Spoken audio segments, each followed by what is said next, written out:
Israel Palestine. সাম্প্রতিক সময়ে Israel Palestine সংঘাতকে আধুনিক বিশ্বের সবচেয়ে দীর্ঘতম সংঘাতগুলোর একটি হিসেবে বিবেচনা করা হয়। আমরা সবসময় আমেরিকাকে গালিগালাজ করি ইসরায়েল প্যালেস্টাইন সংঘাতের জন্য, এবং সেটা সঙ্গত কারণে।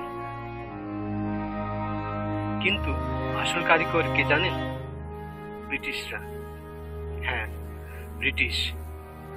প্রথম বিশ্বযুদ্ধের সময় 1917 সালে ব্রিটিশরা জেরুজালেম দখল করে এবং ব্রিটিশ শাসন শুরু করে। সমস্যা সেখানে নয়, সমস্যা হচ্ছে ইহুদিদের রক্ষার্থে ইসরায়েল রাষ্ট্র গঠন করা।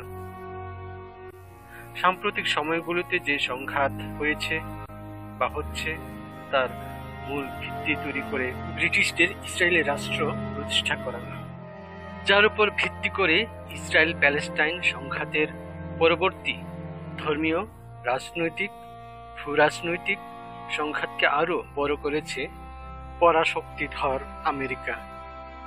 এই সংঘাতের শেষ কোথায় জানি না।